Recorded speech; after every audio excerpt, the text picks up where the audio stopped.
Hello दोस्तों, आपके अपने चैनल RX यूनिटेक में आपका फिर से स्वागत है। पिछली क्लास में वैदिक काल का 3 लेक्चर ख़त्म हो चुका है, जिसमें पिछली क्लास में डिस्कस कर चुके थे आश्रम के बारे में, जो मनुष्य के जीवन को 100 वर्ष की आयु में बांटा गया और प्रत्येक 25-25 वर्ष की आयु का निर्धारण किया गया, जिसमें 4 आश्रमों के बारे में डिस्कस किया गया। और फिर उसके बाद उपनयन संस्कार होता था। उसके बाद जो भी गृहस्थ आश्रम में प्रवेश करते थे तो उन्हें 5 महायज्ञ का आयोजन करना पड़ता था, अनुष्ठान करना पड़ता था। तो ये सब पिछले क्लास में डिस्कस हो चुका था। अब आगे चलते हैं। शतपथ ब्राह्मण में कृषि की चारों क्रियाओं का उल्लेख मिलता है। मतलब कि उत्तर वैदिक काल में और ऋग वैदिक काल में कृषि और पशुपालन महत्वपूर्ण भूमिका निभाता था। तो वैदिक काल में कृषि जो था वो 4 भागों में बटा हुआ था। तो 4 तरह के काम होते थे कृषि में। पहला जुताई, दूसरा बुवाई बुआई, कटाई, मड़ाई। मतलब कि खेत को जोतते थे, फिर बोते थे बीज को, फिर कटाई करते थे, उसके बाद उसकी सफाई करते थे। इस तरह से कृषि के 4 क्रियाओं का उल्लेख किसमें मिलता है? शतपथ ब्राह्मण में। आगे चलते हैं। कठक संहिता में 24 बैलों द्वारा हलों को खींचने का उल्लेख मिलता है। मतलब कि 24 बैल के द्वारा हलों को खींचा जाता था। इसका उल्लेख काठक संहिता से मिलता है। उत्तर वैदिक काल में उत्तर भारत में लोहे का प्रचार हो गया।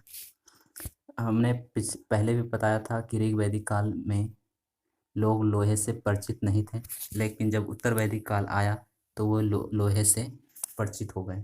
अर्थात उत्तर वैदिक काल में उत्तर भारत में लोहे का प्रचार हुआ। उत्तर वैदिक साहित्य में लोहे को कृष्ण अयस्क कहा जाता था। अभी हम लोग लोहा बोलते हैं, उस टाइम उत्तर वैदिक काल में लोग लोहे को कृष्ण अयस्क कहते थे। तैत्तिरीय संहिता में ऋण के लिए कुसिद, मतलब ऋण, अभी हम ऋण प्रयोग करते हैं, ऋण किसी से लेते हैं अर्थात उधार लेते हैं, तो ये उधार का प्रयोग करते हैं। उस टाइम वैदिक काल में लोग कुसिद कहते थे। शतपथ ब्राह्मण में उधार लेने वाले के लिए कुसी दीन कहा जाता था। मतलब कि जो उधार देता था उसे कुसी दीन कहा जाता था। और उधार शब्द के लिए कुसीद का प्रयोग होता था। उधार देने वाले को कुसीदीन कहते थे और जो उधार शब्द का प्रयोग होता था उसे कुसीद कहा जाता था। ठीक है, आगे चलते हैं। माप की भी इकाइयाँ अलग अलग थी। तो माप के लिए प्रयोग होता था निष्क, शतमान और कृष्णल और पाद।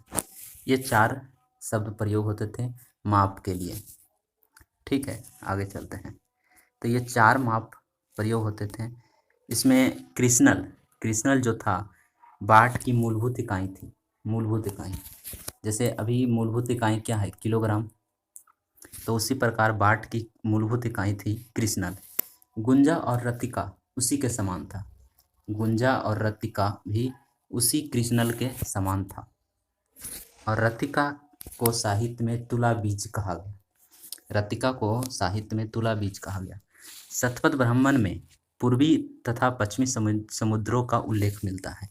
पूर्वी और पश्चिमी समुद्रों का उल्लेख मिलता है शतपथ ब्राह्मण से। वाजसनेय संहिता और तैत्तिरीय ब्राह्मण में विभिन्न व्यवसायों की लंबी सूची मिलती है।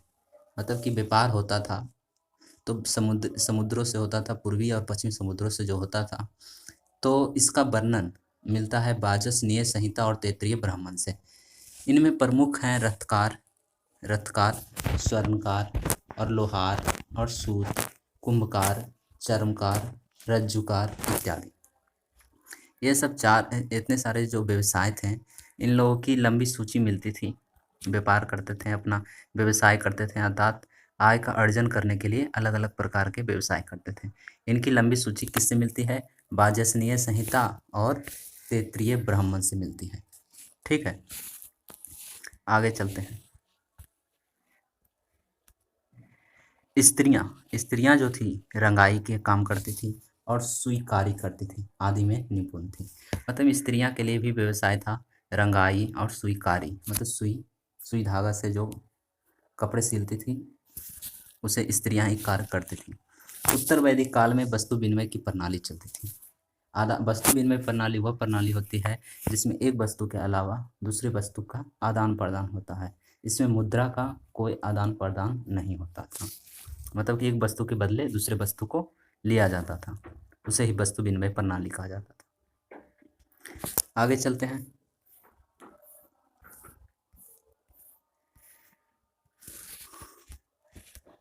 उत्तर वैदिक काल में धर्म और शास्त्र से रिलेटेड, तो उत्तर वैदिक काल में धर्म और दर्शन के क्षेत्र में महत्वपूर्ण परिवर्तन हुआ। ऋग्वैदिक काल में वरुण, इंद्र आदि का स्थान प्रजापति, विष्णु एवं रुद्र, शिव के ने ले लिया। ऋग्वैदिक काल में जो 1600 से 1000 ईस्वी का काल था, उसमें वरुण, इंद्र और आदि जो प्रजापति के रूप में माने जाते थे, और विष्णु और रुद्र शिव ने ले लिया था। यज्ञ के लिए, यज्ञ में पशु की बलि की प्राथमिकता दी जाती थी। यज्ञ जब होता था तो उसमें बलि के रूप में पशु को दिया जाता था, और अन्न आहुतियाँ दी जाती थी। उसके साथ अन्न भी आहुतियाँ दी जाती थी, लेकिन उसका वर्णन गौण माना जाता था। राजसूय यज्ञ में राजसूय यज्ञ और अश्वमेध यज्ञ, वाजपेय जैसे विशाल यज्ञों का अनुष्ठान किया जाने लगा। मतलब कि सब बहुत सारे यज्ञ होते थे, उसमें से 3 जो यज्ञ थे बहुत विशाल तरीके से किए जाते थे, बहुत भव्य तरीके से किए जाते थे। जैसे राजसूय, अश्वमेध यज्ञ, वाजपेय यज्ञ, ये सारे जो विशाल यज्ञ थे, मतलब बहुत भव्य तरीके से किए जाते थे। और आगे चलते हैं। अग्निष्टोम यज्ञ जो 7 दिनों तक चलता था। अग्निष्टोम यज्ञ जो 7 दिनों तक चलता था। पहली बार पुनर्जन्म का सिद्धांत किससे मिलता है, ये बहुत इंपॉर्टेंट है। पुनर्जन्म का सिद्धांत मिलता है शतपथ ब्राह्मण से, कि एक जन्म खत्म हुआ फिर दूसरे जन्म में प्रवेश करेगा। इसका सिद्धांत शतपथ ब्राह्मण से मिलता है। आगे चलते हैं। पहले भी बताया था कि उपनिषद का अर्थ क्या होता है। गुरु के समीप बैठकर ज्ञान की प्राप्ति करना ही उपनिषद कहलाता है। और उपनिषद में ब्रह्मा एवं आत्मा के संबंध का व्याख्यान मिलता है, मतलब कि ब्रह्मा और आत्मा के बीच में क्या संबंध है, ये उपनिषद से मिलता है प्राप्त। मतलब कि उन दोनों के, ब्रह्मा और आत्मा के बीच क्या संबंध है, इसके बारे में जानकारी हमें उपनिषद से मिलती है। पुरुषार्थ, पुरुषार्थ की संख्या थी 4। पुरुषार्थ कौन कौन थे? धर्म, अर्थ, काम और मोक्ष, ये 4 प्रकार के पुरुषार्थ थे। धर्म, अर्थ, काम को त्रिवर्ग कहा जाता था। त्रिवर्ग। गृह सूत्रों में 16 प्रकार के संस्कारों का वर्णन मिलता है। 16 प्रकार के संस्कारों का वर्णन मिलता है। तो कौन कौन संस्कार थे? गर्भाधान, मतलब कि जब स्त्री गर्भ में होती थी तो उनके लिए गर्भाधान संस्कार होता था। पुंसवन, समतोन्यान और जातकर्म और नामकरण, निष्क्रमण और अन्नप्राशन। जब जन्म लेते थे, शुरुआत में गर्भाधान होता था, फिर पुष्पवन होता था, ये सब संस्कार होते थे। सीमांतोन्यान और जातकर्म, नामकरण होता था, उनका नाम क्या होगा। फिर उनका अन्नप्राशन किया जाता था, मतलब कि अन्न खिलाकर उनका बच्चे का अन्नप्राशन संस्कार होता था। फिर कर्म, कर्णभेद, मतलब कि कान में छेद किया जाता था। फिर विद्या के लिए विद्यारंभ, और फिर उपनयन संस्कार, बाल को मुंडवाकर उपनयन संस्कार होता था।